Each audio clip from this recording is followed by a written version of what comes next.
Bonjour Léonore, bienvenue dans Biz & Bibs. Salut Estelle.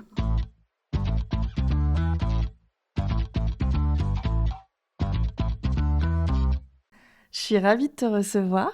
En plus, je suis abonnée à ton média, dont on va parler aujourd'hui, Vox, qui est une newsletter gratuite, suivie par près de 100 000 personnes, et qui décrypte l'actualité, qui même la résume de façon fraîche, ludique, avec pour mission justement d'informer et d'éduquer les personnes qui, comme toi et moi, sont très occupées, qui ont du mal à capter les informations qui peuvent être intéressantes, à les filtrer aussi, parce qu'il y a beaucoup, soit que des infos négatives qui sont partagées, soit aussi beaucoup de désinformation. Et toi, ton rôle, ta mission, c'est d'outiller les jeunes avec un angle aussi un petit peu plus féminin. On va en parler. Mais surtout, ce média, donc tu l'as cofondé avec Charlotte, avec qui tu partages ta vision, mais aussi vous avez partagé quelque chose de très fort avec Charlotte, c'est vos grossesses, vous les avez vécues en même temps. Toi, actuellement, tu es en plein postpartum puisque tu es maman de 2 petits jumeaux de 6 mois. Alors déjà, comment ça va? Déjà, bravo. Tu parles de Vox quasiment aussi bien que moi. Bravo de t'être abonné à cette newsletter qui est phénoménale. Je suis d'accord avec toi.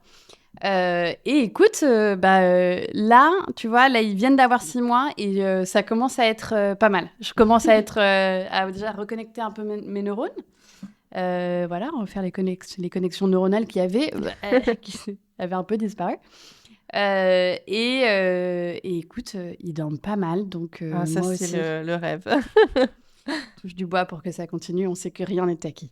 C'est 2 petits garçons, du coup? Un petit garçon, une fille. Waouh! Ouais, ouais. Et alors, avec Charlotte, vous avez vécu vos congés maternité en même temps? On a Comment vous vécu êtes... plein de trucs en même temps sur ce parcours-là. On a vécu en même temps, j'ai envie de te dire, la gestation, puisque on a toutes les deux passé, ça dépend comment tu comptes, mais entre 4 et 5 ans en parcours PMA. Ensemble, c'est un truc qu'on a vécu ensemble. Ensuite, on est tombé enceinte à 3 mois d'écart. Donc, on a vécu nos grossesses et nos départs en congé mat quasiment en même temps. On a eu 2 mois où on était toutes les deux absentes. Moi, je suis rentrée en septembre et elle est rentrée en octobre. Donc, vraiment, on est dans la même lignée. Mais c'est un truc de dingue. Donc, parce que vous avez vraiment vécu toute la partie PMA ensemble et finalement, vous êtes tombée enceinte quasiment en même temps. Le destin, là. On dit souvent en rigolant, et bah voilà, on avait toutes les deux, on a eu 3 enfants, et on précise pas ensemble. À 2. Voilà, exactement. À 2, mais pas ensemble. Comment vous êtes rencontrée avec Charlotte? Charlotte, c'est elle qui m'a recrutée il y a maintenant 10 ans. Il y a 10 ans, en fait, Charlotte m'a recrutée sur ce qui était l'ancêtre de Vox, une boîte qui s'appelait déjà Vox, mais qui était un comparateur de programmes pour les élections. Ok. Qui pour elle était une activité qu'elle faisait en side business, une activité associative à l'époque, en side business, avec une bande de copains. Ils ont gagné à un moment un prix avec un peu de thunes et ils se sont dit, il faudrait quelqu'un pour diriger cette structure qui a un peu d'argent, voir si on peut en faire quelque chose. C'est à ce moment-là que nos chemins se sont croisés. Et donc, elle m'a fait passer des entretiens, et puis elle m'a recrutée. Puis 6 mois après, on se disait, en fait, ça se passe bien, on va tous s'associer. Et petit à petit, j'ai pris la direction de cette structure, dont je suis devenue CEO. Et c'est moi ensuite qui l'ai recrutée, finalement, puisqu'elle a bossé elle a eu un autre parcours. Elle était chez KissKissBankBank, chez Alan. Et puis, en fait, au bout d'un moment, je lui ai dit, mais Charlotte, en fait, tu veux pas juste venir bosser avec moi? Vu qu'elle, en plus, elle est journaliste, et que Vox est un média maintenant, ça paraissait hyper logique. Et donc, depuis 2020, on bosse ensemble, côte à côte, tous les jours. C'est quoi ton parcours, toi, si t'étais pas journaliste à l'époque? Non, moi, j'ai une formation généraliste parce que j'ai fait Sciences Po. Après Sciences Po, j'ai bossé pendant 2 ans à l'ONU, à New York. C'était le début de ma carrière. Et là, je bossais beaucoup sur la participation politique des jeunes. Okay. Donc, voilà, il y avait une affinité avec Vox à ce moment-là, qui était un comparateur de programme, mais je connaissais ça de loin. Ensuite, moi, j'ai bossé 2 ans à Madrid, donc je connais bien l'Espagne comme toi. Et là, je travaillais chez Saint-Gobain dans l'industrie, donc rien à voir. Et puis ensuite, quand j'étais à Madrid, j'ai commencé à m'intéresser beaucoup à l'entrepreneuriat, notamment l'entrepreneuriat social. Et j'avais développé un réseau local qui s'appelle Make Sense. Donc Make Sense, ça existe à Paris. Mais à l'époque, il y avait plein de petits, ce qu'ils appelaient HubSpot, dans le monde entier. Il y en a encore. Et donc moi, j'avais développé cette structure-là en Espagne et je faisais ça à côté de mon boulot. Et en fait, Vox était pote avec Make Sense et donc ça a fait des chocs à pic. Et comment vous avez modelé le concept de Vox et vous avez dit on va faire un média qui résume l'actu pour pouvoir outiller notamment les jeunes et les femmes à mieux comprendre ce qui se passe dans le monde? Alors en fait, là, pour comprendre comment est-ce qu'on en est arrivé là, globalement, il faut avoir en tête que donc, Vox, à l'origine, c'était un comparateur pour les élections. Donc l'ambition, c'était de dire on va réconcilier les jeunes avec la politique, on va lutter contre le fait que les jeunes votent de moins en moins, qu'ils se désintéressent de la chose publique, etc. En tout cas, ils se désintéressent de la manière traditionnelle actuelle de faire de la politique. Donc, le premier outil, c'était ça, et moi, je l'ai développé pendant 3-4 ans. Cet outil-là, je l'ai développé dans plein de pays du monde, autour de différentes élections, etc. Et en fait, très vite, je me suis rendu compte que le problème, c'était pas que les élections, mais c'était l'actualité en général. La façon dont c'était médiatisé. En fait, voilà, si j'ai pas envie de voter, c'est peut-être parce que toute l'année, j'ai pas envie de m'informer. Quand je m'informe, j'ai l'impression que je peux rien changer, que l'actualité politique, c'est le hamster qui est dans sa roue, et puis en fait, moi, je peux jamais avoir une influence. Oui, et puis quand c'est les élections et que tu veux t'informer, bah, tout le monde est en mode ultra promo, regardez tout ce que je fais de bien, donc c'est un peu trop tard. Ouais, c'est trop tard en fait. Exactement. Et donc, on s'est dit, en fait, il faut réconcilier les jeunes avec l'actualité au sens large. Et donc là, on est en 2017 et on se dit, en fait, il faut lancer un média pour être là tout le temps. Et donc, on lance un des premiers chatbots. Donc, à ce moment-là, tu pouvais parler avec Vox sur Facebook Messenger et Vox t'envoyait les actus de la semaine d'une manière super simple, un peu fun et conversationnelle. Une fois par semaine. Donc, en 2017, quand on l'a lancé, très vite, on est arrivé, c'était un peu le boom des chatbots, donc très vite, on est arrivé à 100 000 abonnés. On avait beaucoup d'interactions. Évidemment, on avait plein d'articles de presse sur nous parce que le média conversationnel, c'était un truc vraiment très neuf et tout. Donc, ça avait bien grandi. On était incubé par Facebook, financé par Google. Enfin, tu vois, tu avais vraiment cette espèce de hype autour des chatbots qu'il y avait à l'époque, qui est bien redescendu, hein, puisque on en entend plus parler. Tu dis plus, truc tellement innovant. Et donc, en fait, on a fait quand même ce parcours-là. Ça nous a fait grandir en développant un média qui parle toutes les semaines. Ouais, mais quand tu es sur Facebook, tu dépends de la plateforme. Exactement. Et donc là, tu arrives je te le fais en rapide, fin 2019, ça fait 2 ans qu'on a ce média, ça marche pas mal. Et vous le médiatisiez déjà à l'époque ? Le monétiser, pardon. Ouais, en fait, ce qu'on faisait, c'était des collabs avec des acteurs publics, dans la plupart des cas, pour faire remonter le pouls, si tu veux, de la jeunesse française. Je le fais un peu avec des guillemets, parce qu'évidemment, on n'avait que 100 000 personnes. Mais en gros, tu vois, on pouvait bosser avec le ministère de la Santé pour interroger sur c'est quoi pour vous une retraite qui a du sens. Et aussi pour éduquer sur comment fonctionne la retraite en France. Ou alors, on pouvait bosser avec la ville de Paris pour shooter à tous nos users qui étaient à Paris le budget participatif, pour que les jeunes votent au budget participatif. Ou avec telle région pour... Ouais, plutôt des acteurs publics. En fait, voilà, c'était notre ADN, tu vois, vraiment. Donc, on a fait ça pendant quelques années. Ça rapportait un peu d'argent, mais c'était pas un truc de ouf parce que les acteurs publics, marché public, financement public, c'est long. Puis tu sais jamais si tu vas avoir la prochaine subvention. Alors, c'était pas des subs, c'était vraiment des marchés, quoi. Okay. Mais bon, ouais, t'es quand même un peu... t'es tributaire aussi de l'actualité politique, l'agenda politique, etc. Voilà, donc on arrive fin 2019, on se dit ça marche pas mal, mais quand même, on est dépendant de Facebook, qui nous annonce un matin... you know, Leonor, you need to know, Facebook is going to be paying now for users like you. Pardon. Voilà, donc là, on nous apprend qu'en fait, notre business model va partir en fumée, puisque ceux qui n'avaient pas... il n'y avait que quelques médias en France qui allaient pouvoir utiliser Facebook Messenger gratuitement. Et nous, on allait devoir payer pour chaque message envoyé à nos 100 000 users. Autant te dire que... Bon. Ouais. Donc là, on s'est dit, oh là là, problème, il vaut mieux être propriétaire de sa base. Et donc là, on n'avait plus que 3 mois de cash, en gros.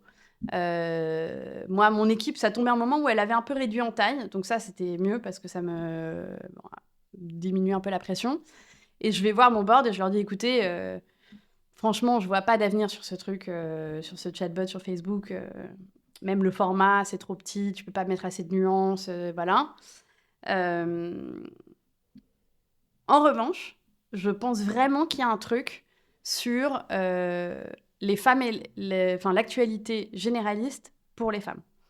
Moi, je venais d'avoir 30 ans et je commençais à voir mes potes qui devenaient mamans, qui commençaient à être dans un moment de leur carrière un peu clé et qui, alors que c'était que des meufs smart, quoi. Enfin, elles avaient étudié avec moi, donc elles avaient fait des bonnes études, elles étaient majeures de promo, enfin, des meufs smart, qui, à 30 ans, elles commençaient à avoir des enfants, puis en fait, elles arrêtaient de s'informer, elles parlaient plus d'actu. Dès qu'il y avait des sujets politiques à table, elles regardaient leur pompe et elles laissaient leur mec prendre toute la place. Et je me disais, c'est quand même un truc de dingue. On n'est plus diplômés. C'est factuel. On est souvent meilleur à l'école. On a des trucs à dire. Jusqu'à la fin de nos études, on est à peu près à égalité sur la manière de s'informer. On est à peu près autant engagé politiquement, globalement, à la fin de nos études.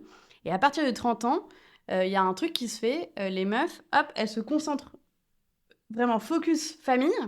Et tout ce qui est sujet un peu macro, c'est laissé aux mecs.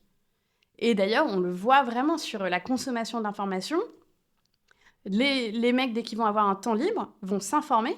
Les meufs, dès qu'elles vont avoir un temps libre, je te le fais à la hache, mais vraiment, c'est pas loin du tout des chiffres que tu vois, elles vont ranger. Elles vont faire « Ah tiens, je pourrais prendre ce truc, machin. » Voilà. Alors que le mec se pose sur le canapé et il s'informe. Parce que lui, il considère que c'est un truc qu'il faut faire. Et aussi, c'est aussi un plaisir, souvent chez les hommes. Donc là, je me dis quand même, ce que je vois chez mes potes, ça me fait quand même un petit peu... ça m'interroge. Et ce qui m'interroge aussi, c'est que sur Vox, je vois qu'on a beaucoup de meufs qui interagissent avec nos contenus à ce moment-là, donc avec le chatbot. Et pourtant, dès qu'on fait des events, il n'y a que des mecs qui se pointent. Et même quand il y a des meufs, elles ne prennent pas la parole. Et je me dis, c'est quand même... Il y a un truc. Ça veut dire qu'on arrive à adresser cette audience de femmes qui, aujourd'hui, ne s'informent pas ou ne s'informent plus. Et en même temps, dès qu'on aborde le sujet de manière publique, tu vois, en dehors du secret du téléphone, elles se mettent en retrait. Donc je me dis, il y a vraiment un truc à faire sur un média pour les meufs. Donc là, j'interroge les gros médias français pour savoir quelle est leur répartition homme-femme. Un spoiler alerte, ils ne communiquent jamais dessus. Pourquoi ? Parce qu'elle n'est pas bonne. Tu regardes les gros médias traditionnels généralistes, c'était entre 60 et 70% du lectorat qui va être masculin. Alors qu'on est à 51% de femmes en France aujourd'hui. Alors ils te disent, oui, non mais c'est monsieur qui s'abonne, mais c'est madame qui lit. Arrêtons de se mentir.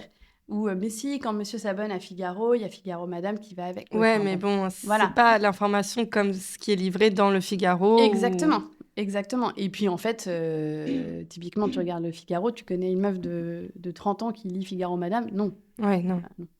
Et pourquoi le format newsletter alors ? Et donc du coup, là on arrive en se disant, on a envie de targeter cette audience, on en a déjà qui sont engagés, et là on lance 8 semaines d'études auprès des 500 personnes les plus engagées. Là-dedans, il s'avère qu'il y en a 90% qui sont des femmes sur le chatbot. On leur dit, on va partir d'ici, si vous avez envie de construire avec nous la suite, venez ici. Et donc là, on lance ces 8 semaines d'études avec des questionnaires ultra poussés. Et en fait, ce qui ressort, c'est, je veux un truc qui vient à moi tous les jours. Je veux un truc qui ne dépende pas des algorithmes. Je veux un truc dans la nuance. Je veux quelque chose qui soit facile à consommer, qui arrive le matin. Paf, paf, paf. Et là, en fait, ça tombe... c'est vraiment clair comme de l'eau de roche que ce qu'il nous faut, c'est une newsletter matinale qu'on envoie, nous, à 6h30 du mat'. Évidemment, tu la lis quand tu veux. Il y a beaucoup de gens qui la lisent à 6h30. Qui est décomplexée, Enfin, du coup, comme tu l'as dit, enfin, on a un ton qui est vraiment le ton de cette bonne copine qui a eu le temps de lire toute l'actu. Alors, je fais comme ça avec mes mains parce que ça se voit pas à la caméra, mais en gros, de gauche, droite, gauche, centre, machin, et qui va te donner un point de vue neutre. Et d'ailleurs, on lit aussi l'actu internationale, etc., pour pas avoir un point de vue que français. Et on va, en fait, te raconter dans nos mots le truc à savoir dessus. On fait super attention dans notre manière de traiter l'actu de jamais traiter de faits divers, à moins que ce soit un fait divers qui devienne politique, tu vois, typiquement Pellico. Mais on va jamais traiter des faits divers. C'est souvent la géopolitique, culturelle. Exactement. Sociétale, économique, on fait pas mal d'économies. Et puis à chaque fois, pour vos focus, du coup, c'est effectivement la situation décryptée par point. Et à chaque fois, il y a le petit et qu'est-ce qu'on emporte avec nous. Et c'est vraiment un peu le petit, comment on dit, c'est le doggy bag, non c'est l'info à emporter. Voilà, l'info à emporter avec le petit icône. Et puis c'est vraiment résumer l'actu. Enfin, non, c'est ultra clair à chaque fois. Et justement, je trouve que vous remplissez super bien la mission de... Bah, t'as ton actu dans ta boîte mail tous les matins. C'est facile à comprendre et c'est facile aussi à retenir pour pouvoir ensuite la partager. Ouais, c'est vrai que nous, on reçoit... donc, comme c'est du mail, et ça, c'est vraiment un truc qui est super avec le mail, c'est que, en fait, les gens répondent. Puisque les mails, c'est quand même un outil où on échange, quoi. Ouais, et puis vous envoyez des sondages aussi, vous demandez... on fait énormément de sondages. Quelle prochaine actu vous voulez qu'on traite prochainement, quelles actus vous avez aimé qu'on a, traité cette qu'on a semaine. déjà traité, que vous avez aimé. Je pense que ça vous donne des insights, justement, sur quel thème... Ouais, exactement. Et puis, en fait, tu vois, là, ce matin, on a posé... tous les vendredis, on demande c'était quoi ton actu préférée cette semaine dans celles qui sont passées, et la semaine prochaine, tu veux qu'on parle de machin. Et souvent, en fait, on est étonné, tu vois, il y a des trucs qui nous paraissent être vraiment les trucs d'actu que n'importe quel média mettrait en une, parce que, tu vois, genre, je sais pas, là, en ce moment, on est dans une période où tout le monde parle de Sarkozy en prison. Et en fait, nous, quand on dit à nos lectrices, est-ce que vous voulez qu'on vous parle de Sarkozy en prison, elles nous disent non, c'est bon. Vous avez parlé de la pauvreté en Amérique du Sud et Amérique centrale, exactement. Ou alors la nouvelle présidente, c'était à Madagascar, il me semble. Enfin, du coup, c'est typiquement le type d'actu internationale qui est importante à connaître, mais que, franchement, dans les autres médias, moi, j'ai pas vu ailleurs. Ouais, tout à fait. Effectivement, Sarkozy au Parc des Princes, on l'a vu partout, mais... Voilà, exactement. Mais en fait, tu vois, parfois, on se dit... Enfin, il y a aussi quand même des choses sur lesquelles l'audience ne vote pas, sur lesquelles nous, on va se dire, on va quand même le traiter, parce qu'on pense que c'est des actus qui vont avoir une importance. Nous-mêmes, on n'est peut-être pas informés, on n'a pas... Voilà. Mais c'est un truc sur lequel on fait vraiment attention. Et donc, en plus de la couche actu, ce qu'on a décidé de développer, parce qu'on s'est dit, OK, en fait... Si tu vois, si tu te prends un peu la bigger picture, donc moi je te dis, mes copines, je voyais qu'elles lisaient plus l'actu, mais en fait, qu'est-ce qui se passe en général pour les femmes dans la trentaine ? C'est pas que l'actu, évidemment, le sujet de l'actu, c'est un symptôme. C'est j'ai de moins en moins de temps, je peux faire de moins en moins de choses dans ma journée, parce que je passe beaucoup plus de temps très régulièrement à m'occuper du foyer, des enfants, et en fait, j'ai que 24 heures dans une journée. Et puis aussi, je réorganise mes priorités dans ma tête. Et souvent, dans les priorités, moi-même, en tant que personne, je me place un peu moins proche, je me place un peu plus loin sur l'échelle des priorités. C'est-à-dire que je me sacrifie à plein de choses. Et notamment, ce que les femmes sacrifient, c'est leur carrière. C'est l'ambition professionnelle.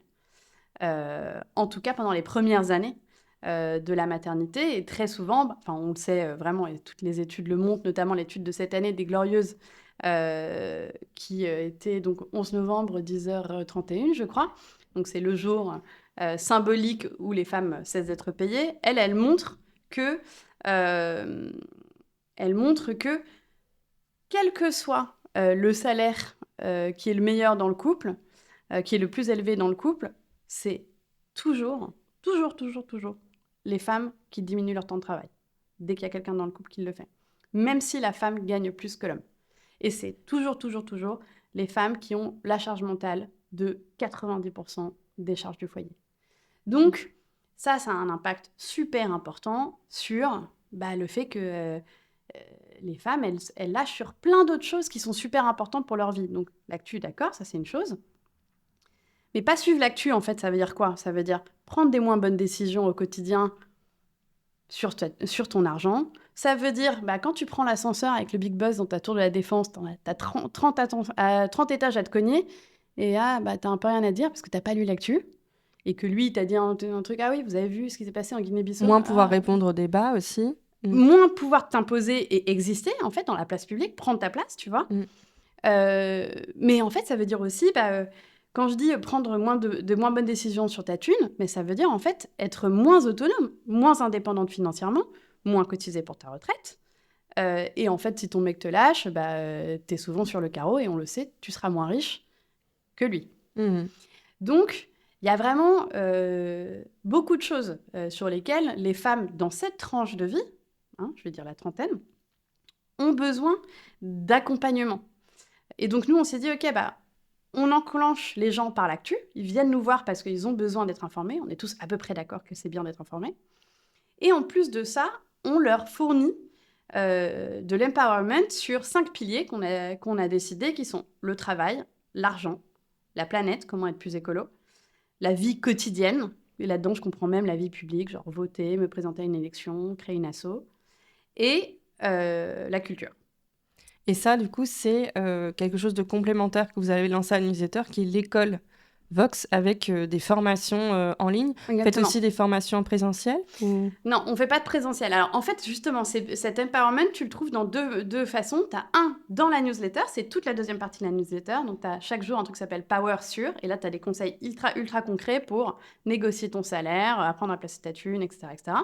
Et effectivement, en fait, petit à petit, et ça, c'est encore un truc qui a été construit à la demande de l'audience, on a développé des formations très concrètes. Tu vois, là, la dernière qu'on a sortie, c'est 3 semaines pour apprendre à investir en bourse. Alors ça, nous, on le fait avec des cours en ligne, tu vois, qu'on te distribue de manière séquencée. Et avec, en plus, là, maintenant, il y a un format où il y a du live 1 fois par semaine sur les 3 semaines pour t'assurer qu'à la fin, tu vois, on t'a vraiment pris par la main et à la fin, tu as ouvert ton PEA ou ton compte titre et tu as acheté des actions. Tu vois, en 3 semaines, tu as vraiment fait quelque chose. Et après, il y a des formats. Par exemple, où on fait de la formation sur l'écriture.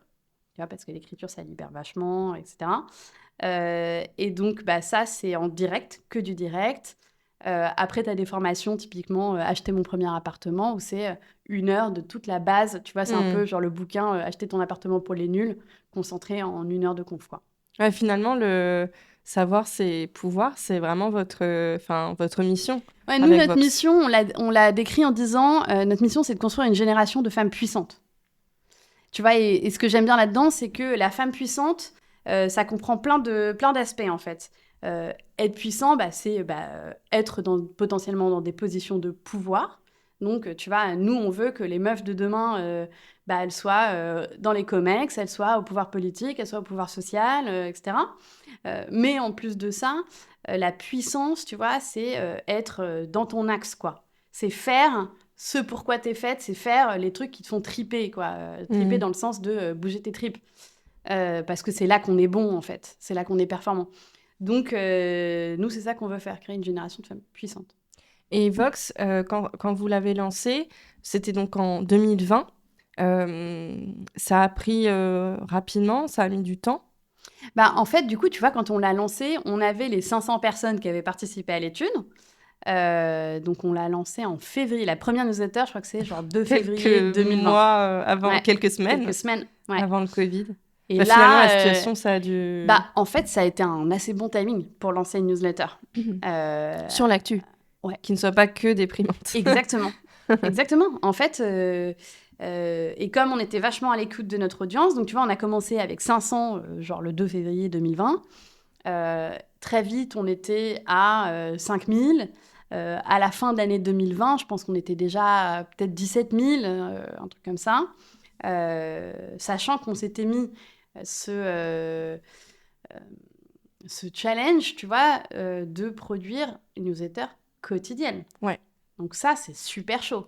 Donc tout 2020, c'était quand même assez dur parce que déjà, tous les jours, tu te bouffes de l'actu. Au début, on était 3, donc on écrivait toutes, on relisait, t'étais toujours les doigts dans la prise. Et l'actu en 2020, c'était super badant. Ouais. Donc il fallait vraiment réussir à, tu vois, ingérer l'info, la digérer, prendre de la distance pour la transmettre de manière pas badante. Donc, ça a été vraiment une grosse année d'apprentissage pour nous. Et déjà, même en 2020, on a commencé à créer nos premiers formats d'accompagnement. Tu vois, parce qu'on avait des lectrices qui nous écrivaient en mode « Oh là là, mais moi, je suis au bout de ma vie au boulot, je me rends compte que mon job n'a plus aucun sens, d'ailleurs, je ne fais rien. Est-ce que vous voulez pas nous sortir, on pourrait pas faire des cercles de parole, machin ?» Et c'est là qu'on avait fait nos premiers formats qu'on appelle les Boost Camp. Ce qui vous a permis aussi de monétiser. Exactement. Ça nous a permis de commencer à monétiser à ce moment-là, mais aussi très vite, on est allé monétiser avec de la pub. Très vite. Ok. Au bout de peut-être, je pense, 3-4 mois. 3-4 mois, on avait encore une petite audience, mais super engagée. Et puis, en fait, on prenait des tout petits tickets. Oui. Comme on produit tous les jours, en fait, finalement, la place... Ouais, il y a beaucoup de place. Ben voilà, il y a beaucoup de place. 2020, ça a été une année charnière pour vous, à la fois pour lancer Vox, mais aussi pour modeler un petit peu le business model et les services que vous allez proposer et les contenus. Par rapport à 2020, vous en êtes où aujourd'hui? Vox, c'est toute une équipe. Vous avez plusieurs formations.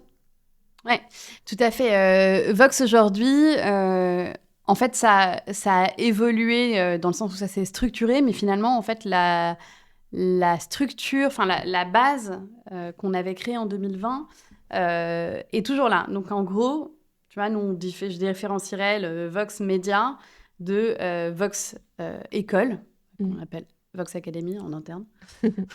Mais en gros, tu vois, tu as l'école de ce qu'on n'a pas appris à l'école, où là, tu as les formations qui sortent, qui sont commercialisées auprès de l'audience, donc dans le média. Et le média, aujourd'hui, qui est à la fois cette newsletter quotidienne, quelques newsletters hors série. Et là où il y a eu des différences, c'est sur les voies de financement. Donc, on a toujours du B2C avec les formations, on a toujours du B2B avec la publicité et le sponsoring. Alors ça, j'aime bien les distinguer parce que tu as vraiment sur Vox, tu vas avoir, tu vois, une newsletter standard, je dirais, tu vas avoir 3 petites marques. Alors, je dis petites marques parce que nous, notre ambition, c'est d'avoir un tarif accessible pour des marques qui veulent aller toucher cette démographique de jeunes actives. Et donc, comme on a plein d'espace, puisqu'on publie chaque jour, c'est quand même assez accessible. Et donc là, on va aller chercher, tu vois, des marques un peu nouvelle génération que tout le monde connaît pas, mais que tu es trop contente de découvrir, tu vois, qui a un peu le bon plan que ta pote par t'a exemple, fait découvrir. dans la partie empowerment, tout ce qui peut aider les femmes, notamment sur leur éducation financière. Alors ça va être du sponsoring. Okay. Donc tu vois, tu as les marques où tu vas avoir des crèmes, des trucs vraiment très concrets. Et à côté, tu vas avoir du sponsoring où tu vas avoir des marques un peu plus installées, qui ont des budgets un peu plus conséquents, qui vont vraiment aller chercher à faire de l'éducation, à s'associer à Vox pour déjà bénéficier de la confiance de notre marque, envers notre marque, pour s'inscrire dans la routine de la jeune active et en fait parce que ça contribue directement, indirectement ou directement à leur business, de faire de l'éducation financière ou de faire de l'éducation sur les femmes au travail ou de faire de l'éducation sur la culture. Vous êtes combien à Vox actuellement comme équipe? Aujourd'hui, on est... là, tu vois, je suis en train d'organiser le dîner de Noël et j'ai invité 19 personnes. Ah ouais? Ouais. Donc, en tout, tu vois, sur le payroll, il y a une petite vingtaine de personnes. Après, tu as plein de formats différents parce que on est un média reconnu par le ministère de la Culture. Donc, dans ce cadre-là, on a le droit d'avoir des pigistes, donc des journalistes pigistes, tu vois. Donc, c'est le même statut que des gens qui bossent pour Le Monde, quoi. Donc, ça, tu en as 2 qui écrivent l'actu, qui sont vraiment spécialisés là-dessus, avec mon associée Charlotte, qui est journaliste aussi, donc elle qui fait la rédaction en chef. En plus, tu as des spécialistes par pilier d'empowerment, donc travail, culture, planète, vie quotidienne et argent. Donc là, c'est des plumes, donc des gens qui vont écrire 1 fois par semaine pour nous. Et en plus de ça, tu vas avoir un peu de tech, un peu de compta admin, etc. Tu vas avoir un peu de produits, un peu de gestion client, et puis des plumes pour différentes parties de la quotidienne. Donc, en fait, ça Sacré, fait vite du ouais. monde, en fait. Ouais, Voilà. sacrée équipe. Et en plus, tu vois, par rapport à 2020, on a développé 2 autres leviers qui sont les événements. On fait beaucoup d'événements maintenant, Ok. notamment des événements autour de ce qui va être marque employeur. Donc, typiquement, là, notre partenaire historique, c'est Le Bon Coin, avec lequel on fait des événements maternité et travail, charge mentale. On a fait un événement sur l'ambition. Enfin, voilà, donc ça, c'est des événements où on ramène 300 meufs de notre communauté et on fait venir des bêtes de speakeuses. Et c'est génial. Et à côté, on a développé un autre truc qui est l'adhésion, qui est un modèle intéressant en fait où on propose à notre audience de devenir membre de Vox en donnant à la quotidienne tous les mois ou une fois par an, parce que elle trouve que c'est bien d'avoir ce média Ouais. et qui reste gratuit. Hmm. Donc voilà. À partir de quand vous avez été rentable? Du coup, avec tous ces... La première année, c'était il y a 1 an. Ah ouais? Ouais. Donc 2024. 2024 a été notre première année rentable. Ouais. On a Ok. levé des fonds en 2022, notamment auprès de l'audience d'ailleurs. Ok. On a eu 760 lectrices qui sont devenues actionnaires de Vox. Et donc, on a investi pas mal, notamment dans l'école à ce moment-là. Et puis, on est devenu la première année. Allez, l'année d'avant, on était à 0. L'année dernière, on a fait un petit peu. Et là, maintenant, on va faire une bonne année. Bon, c'était la bonne année, du coup, pour que vous puissiez toutes les deux partir en congé mat, puisque ne l'oublions pas, on a bien parlé Biz, la mission de Vox de Business Model, mais on est sur Biz and Bibs. Tout à fait. Et on va parler donc de ta grossesse, du fait que tu sois devenue maman en même temps que ton associé. Qu'est-ce qui s'est passé dans vos têtes quand vous vous êtes toutes les deux rendues compte que vous étiez enceinte à quelques mois d'écart? Pour nous, c'était au-delà de se rendre compte, en fait, c'était un parcours vraiment commun. Parce que tu vois, on a partagé assez vite. Tu vois, moi, je pense que je lui en ai parlé en 2021. J'ai dû commencer à lui en parler, que j'étais en parcours de PMA. Elle, j'ai compris à ce moment-là, quand je lui en avais parlé pour la première fois, qu'elle n'était pas loin. Et donc, en fait, on s'est soutenus pendant tout ce parcours, tu vois. Parce que, Ouais, je ne sais pas quelle est la connaissance de ton audience sur le sujet, mais bon, c'est un parcours qui est extrêmement complexe, qui est extrêmement prenant, qui a beaucoup d'impact sur ton moral, ta forme joie, physique. ta forme, voilà, Mm. et même énormément d'impact sur ton agenda. Ouais, C'est ouais. tout con, mais quand tu dois aller pendant 15 jours d'affilée, un jour sur deux, faire une échographie et une prise de sang tous les matins, en fait, Ouais. y a un moment, ça se voit. Voilà. Donc, moi, j'ai commencé à en parler assez vite. Et puis, petit à petit, elle est entrée dans le même parcours. Donc, en fait, on se soutenait aussi vachement parce Ouais. que chaque échec... Ça vous a rapproché encore plus que ce que Ah bah, vous vachement. pouviez l'être? Ouais, carrément. Mm. Ouais, et puis en fait, avant ça, on était juste associés. Oui. En fait, on est devenus... C'est un autre niveau d'intimité qui Ouais. est, je pense, en fait, ce que tu as de plus intime, tu Mm. vois, que tu peux partager.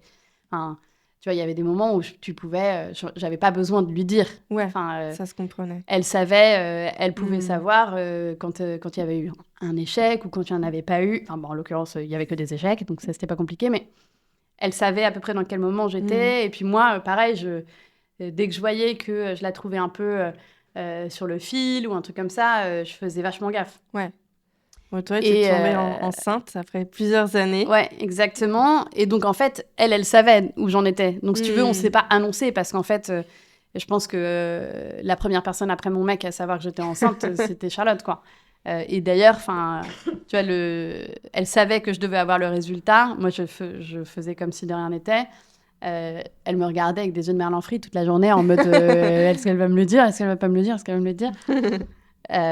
Et donc, quand je lui ai dit, c'était un truc hyper fort pour nous parce que tu vois, c'était aussi, pour elle, c'était un gros message d'espoir, quoi. Et donc, elle avait une étape de son parcours de PMA 2 mois après. Et donc, du coup, on était toutes les deux vachement Mais c'est drôle parce ça, que j'ai interviewé aussi 2 autres cofondatrices que tu connais peut-être de nom, 17h10, une marque de costumes pour femmes, et elles sont toutes les deux tombées enceintes c'est assez fréquent. en même temps, enfin en tout cas à quelques mois d'écart. Ouais. Figure-toi que c'est assez fréquent. Du coup, nous, quand on est tombées enceintes toutes les deux, on s'est dit « Oh là là, c'est un excellent problème, évidemment. » Mais comment est-ce qu'on va faire ça? Et donc, on a commencé un peu à demander autour de nous s'il y avait des témoignages, etc. On nous a branchés avec plusieurs équipes, avec des cofondatrices qui étaient tombées enceintes en même temps. Tu vois, donc et donc, on a pris plein de tips de meufs qui étaient Ça vous a absentes aidé en même temps. à peut-être mieux structurer encore plus l'équipe, Ouais. à apprendre à déléguer. Enfin, généralement, c'est souvent des coups de boost quand même. Enfin, c'est tellement la pression que, en fait, ça te permet de remettre un petit peu des fois les mains dans des choses que tu laissais un peu de côté Ouais, et à c'est te clair. dire là, il n'y a pas le temps en fait d'attendre. Ouais, Il faut ouais. remettre ces sujets sur la table et réorganiser. Ça vous a aidé? Alors, nous, on a été... bon, déjà, on est militaire en général au quotidien parce qu'on produit tous les jours. Ouais. Et en fait, ça fait que ton mindset, il est quand même... en fait, tu peux pas te permettre d'être en retard parce que, en fait, à 18h, il faut que tu aies livré à Merline dans notre équipe, qui est notre secrétaire de rédaction. Et à 18h45, il faut qu'elle ait appuyé sur envoi. Donc, et tu peux pas déborder. Donc, ça veut dire que tout le reste de ton travail doit rentrer dans des petites cases qui te permettent de livrer les gens à l'heure. Une fois que tu as ça, déjà, il y avait le truc tout bête de OK, comment est-ce qu'on va s'organiser pour pouvoir livrer notre cœur de métier, la quotidienne, tous les jours, à 100 000 abonnés.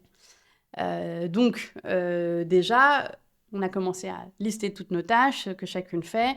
Parce que c'était quoi vos tout rôles documenter. à l'époque, quand vous êtes tombée enceinte? Moi, CEO et directrice du développement. Donc, vraiment, je faisais toute la partie BizDev avec Thaïs, qui était mon bras droit sur le sujet développement commercial.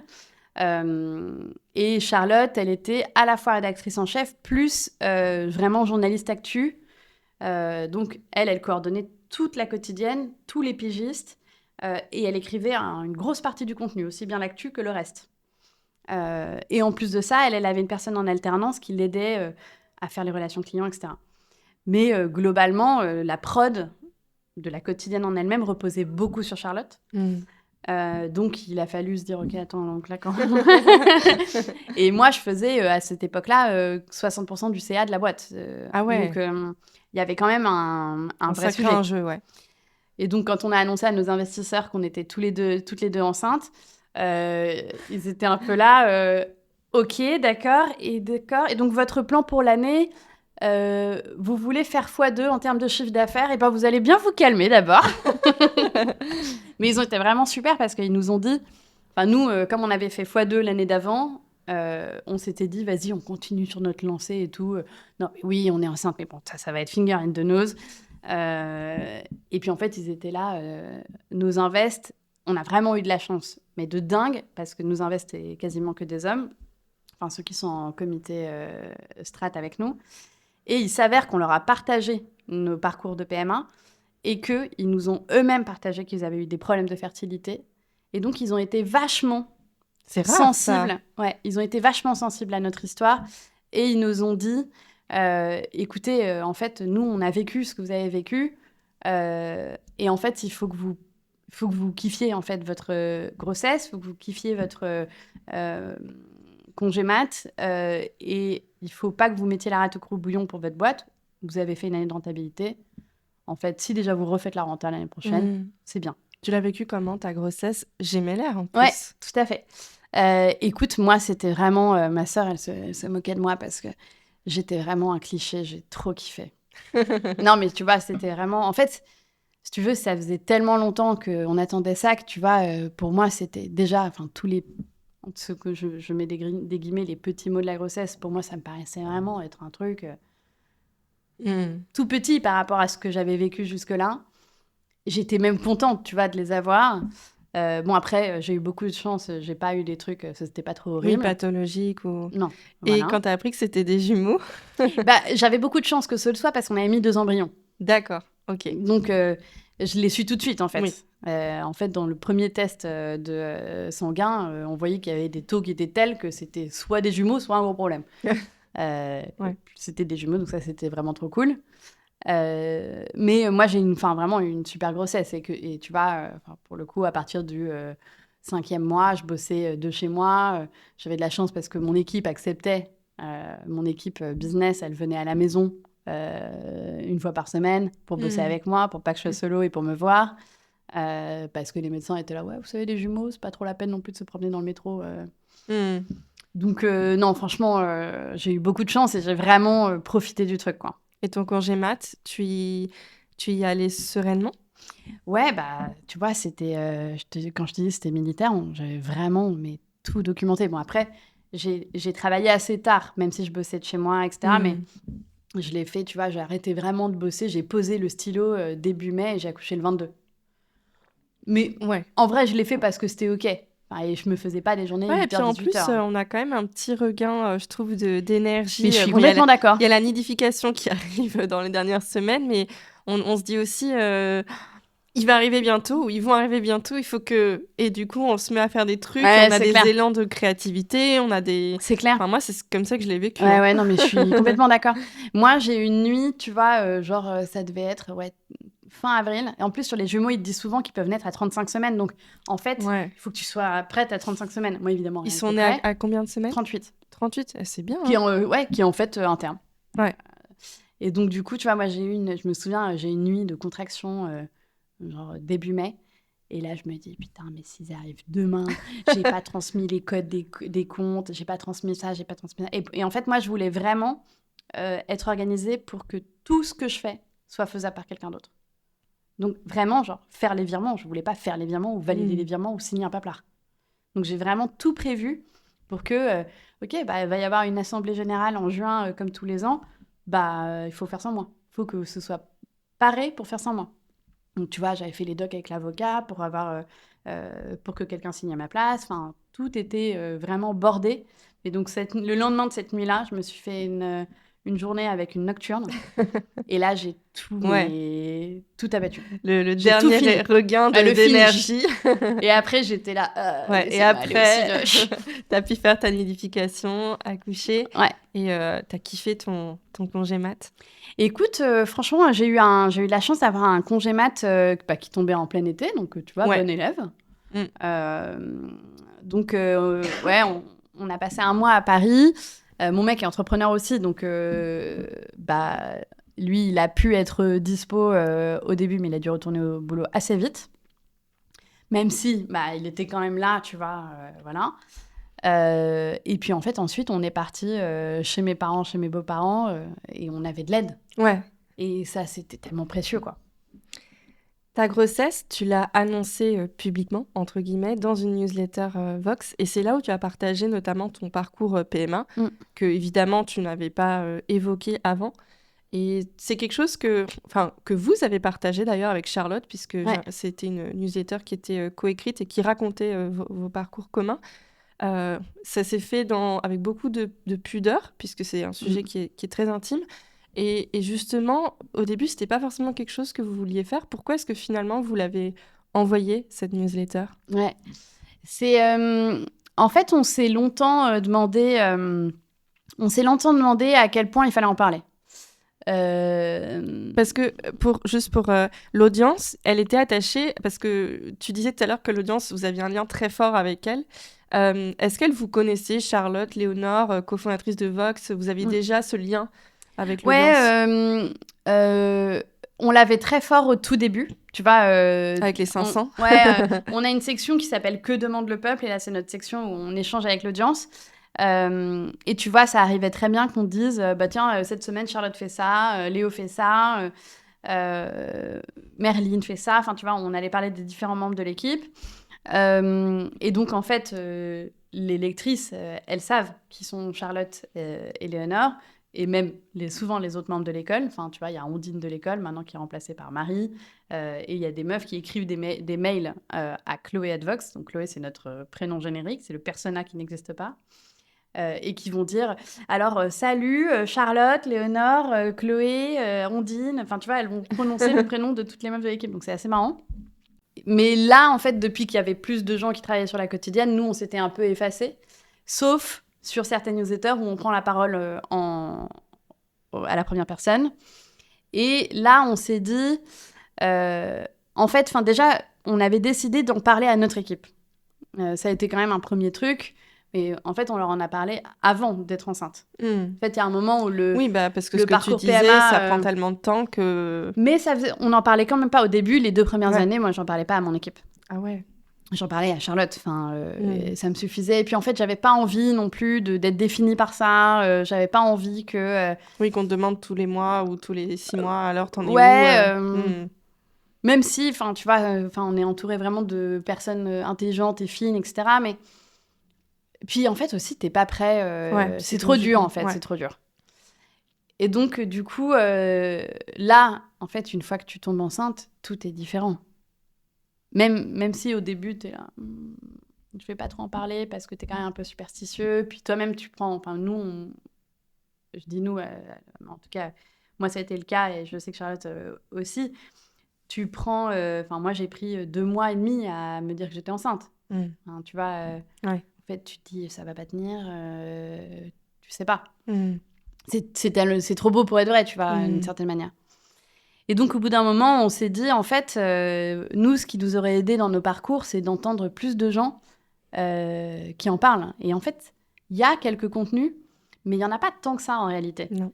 Tu vois, il y a des podcasts qu'on fait une saison.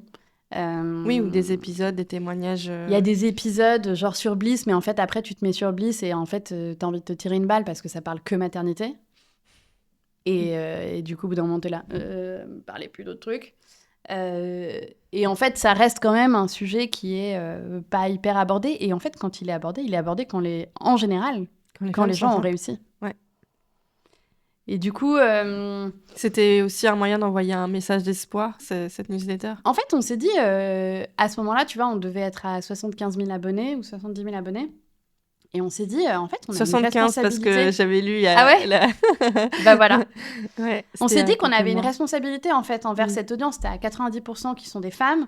Enfin, tu vois, nous, on sait que dans notre audience, il y en a 10% qui veulent tomber enceinte dans les 2 ans. Il y en a forcément énormément qui sont concernés ou directement, ou d'ailleurs indirectement, par ce sujet.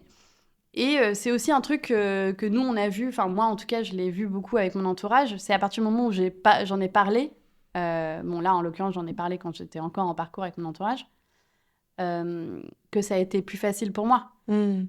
Tu vois, que les gens te comprennent. En fait, les gens, ils comprennent pas ce que tu vis, ils savent pas, ils sont maladroits parce qu'ils ont peur de faire mal et du coup, ils font mal. Mais puis généralement, quand tu vis ces expériences-là de vie, en fait, il suffit que tu le dises et en fait, tu tombes quand tu tombes et sur tout le des monde gens est comme toi. Qui ont vécu... Enfin, moi, je l'ai pas vécu personnellement, mais je connais tellement d'amis qui ont vécu un parcours FIV, un parcours PMA, que d'une certaine façon, je peux comprendre, connaître les étapes parce qu'effectivement, autour de moi, dans mon entourage, j'ai des personnes qui ont traversé les mêmes choses que toi. Ouais, c'est clair. Vous avez reçu beaucoup de... On a reçu énormément de trucs. Ouais, de témoignages. Énormément, et parfois des trucs un peu difficiles à gérer parce que c'est tellement intime que les gens vont vachement se confier. Alors que nous, finalement, on en avait parlé, tu vois, du bout des lèvres. Ouais. Tu vois, on n'avait pas donné de détails. Mais en fait, ça suffit. Quand tu ouvres la porte, t'as beaucoup de digues qui sautent, quoi. Et du coup, moi, il y avait des moments où, en fait, j'étais là... trop d'informations, oulala, il faut que tu ailles parler avec des professionnels de santé, en fait, je peux pas t'aider. Mais ce qui est sûr, et ça c'est un truc dont je suis vraiment convaincue, c'est que la vulnérabilité, la sincérité, l'honnêteté en général, en fait, ça débloque énormément de choses. Humainement, ça parle à tout le monde. Mais je trouve que pour un média, c'est novateur aussi d'identifier qui est vraiment... derrière et aussi de connaître pas seulement leur parcours business, mais de connaître qui ils sont humainement. Ouais. Ça change tout, d'autant plus effectivement avec l'ADN que vous avez. Ce que j'ai beaucoup aimé, c'est qu'à mon micro, j'ai eu un papa qui a parlé de l'infertilité et de son parcours FIV et PMA. Et ça aussi, c'est des témoignages qui sont assez rares. Il a monté une start-up du coup dans le domaine pour aider les parents dans ces parcours-là. Mais effectivement, c'est un gros sujet dont il faut parler, j'espère, avec Busy Bibs, pouvoir libérer un peu la parole avec des témoignages comme celui d'Hugo Manoukian et le tien. Hugo, il fait partie de mes investisseurs qui avaient partagé, qui nous avait dit qu'il fallait qu'on soit détendu sur le... Bon, on l'embrasse alors. Exactement. Comment est-ce que tu te sens aujourd'hui de retour à Vox, donc en tant que chef d'entreprise et en plein postpartum et maman de petits jumeaux? Écoute, franchement, j'ai trouvé que le retour, il est plus difficile à anticiper que le départ. Ouais. Et je me faisais la réflexion en parlant avec Thaïs, qui est mon bras droit en sales. Tu vois, en fait, évidemment, tu sais pas trop... Enfin, il y a plein de gens qui disent que tu seras une nouvelle personne quand tu reviens et tout. Moi, je me sens pas du tout une nouvelle personne. Enfin, je me sens vraiment la même personne avec juste plus de trucs à faire. Mais t'as quand même ce truc de... En fait, t'as lâché tout pendant une certaine durée. Et la bonne nouvelle, c'est que rien ne s'est effondré, en fait. Et que tout ce que tu faisais a été faisable par quelqu'un d'autre, parfois mieux que ce que tu faisais. Enfin, moi, au début, j'assistais à des réunions avec mes neurones pas complètement connectés et je me disais, mais franchement, j'aurais pu ne pas être là à cette réunion. Tout ce qui s'est dit, c'est exactement ce que j'aurais dit. Et là, je me disais, mais ok, à quoi je vais servir concrètement? Donc, à la fois, c'est libérateur parce que tu te dis, je peux aller faire plein d'autres trucs, puisque ça sert à rien que je récupère ces choses qui sont très bien faites par d'autres personnes. Et de l'autre, c'est un côté un peu flippant, parce que tu te dis... Ah, mais tu te remets en qui cause. suis-je, à quoi sers-je? Ouais. Voilà. Donc, j'ai trouvé... tu vois, j'ai pas encore complètement la réponse de qu'est-ce que je dois faire maintenant. Peut-être que ça t'a amené à redéfinir ton rôle au sein de Vox. Exactement. Généralement, quand même, je tiens à te rassurer, c'est quand même libérateur. Ça engendre, je trouve, beaucoup de créativité, parce que justement, dans ces quêtes de sens et de se dire où est ma place, on vient quand même avec beaucoup de nouvelles idées, et ce, dans toutes les premières années, effectivement. Oui, et en plus, tu vois, pour nous, en fait, on voit que ça a été une opportunité très claire. Bon, déjà, les chiffres, on est en croissance, alors qu'à nous deux, en cumulé, on a été absentes 6 mois. Oui, parce que la newsletter, la fameuse, vous l'avez envoyée il y a 4 mois, il me semble. Vous étiez à 70 000 environ abonnés. Vous êtes à 100 000. On est à 100 000, on va être à 105 000 abonnés à la fin en de 4 l'année. mois, c'est énorme. Ouais, c'est vraiment super bien. On a cru en termes de business, sur notre ligne B2B, sur notre ligne B2C, alors que dans le milieu de la pub, c'est un peu, un peu la guerre. Et en ce moment, la crise. Donc, franchement, tu vois, on a eu des équipes qui ont cartonné pendant notre absence. Donc, c'est trop stylé. Et en fait, là, tu as aussi une opportunité déjà en termes de RH. En fait, les gens qu'on avait pris pour nous remplacer, on les a entérinés. Et elles restent avec nous. Ça nous libère pour faire d'autres trucs. Quoi? Ça reste à définir. Mais c'est vraiment, je pense, hyper positif. Et ça devrait l'être pour toutes les organisations, en fait. Là, tu l'as parlé d'un point de vue un petit peu plus structurel, mais moi, il y a une question que j'aime beaucoup poser dans Biz & Bips, c'est comment la maternité impacte ta façon d'entreprendre? Écoute, faudrait que j'ai un peu plus de recul, je pense, pour pouvoir te répondre vraiment.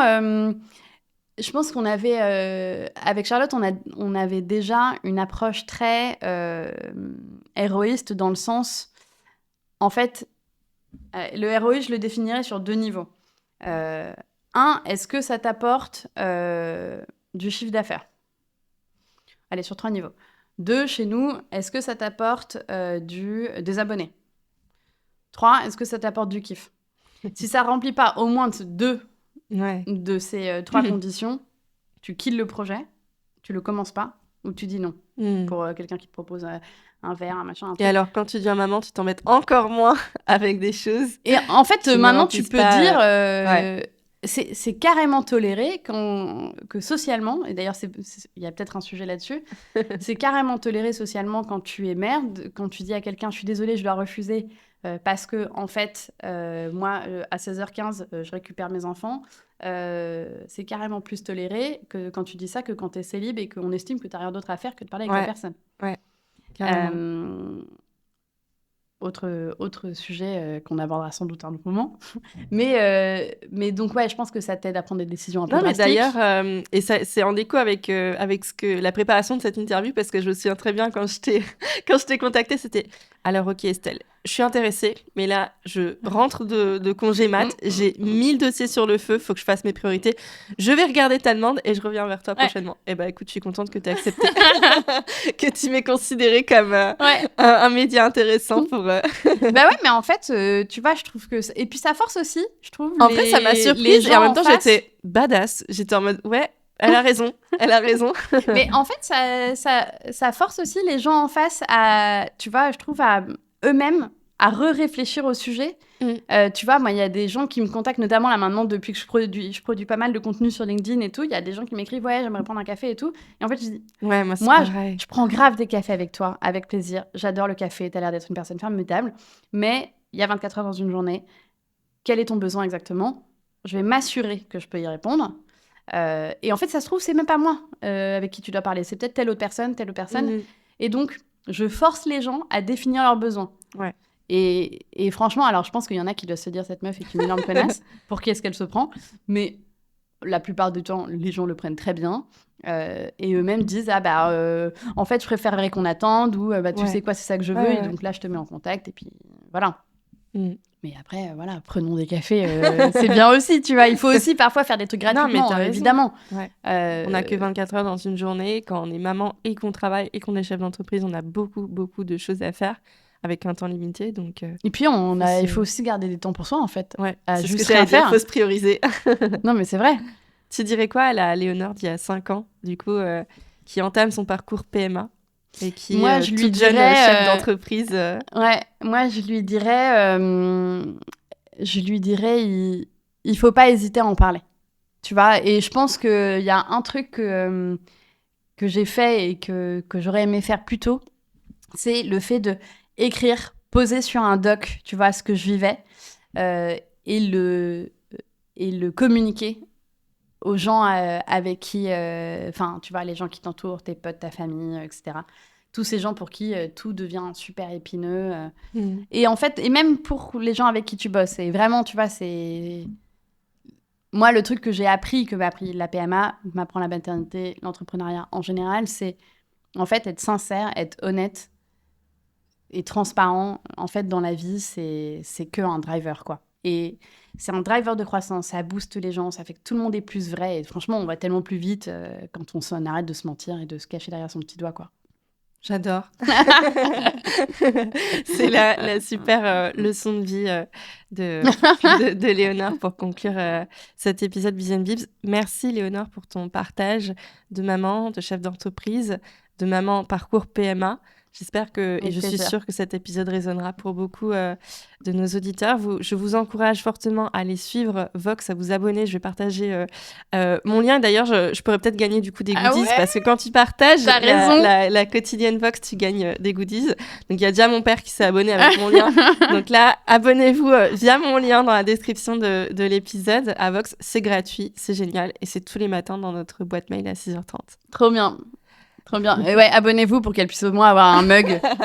Parce que voilà, elle en a besoin et elle le mérite. Merci Léonore. Avec plaisir, merci Estelle.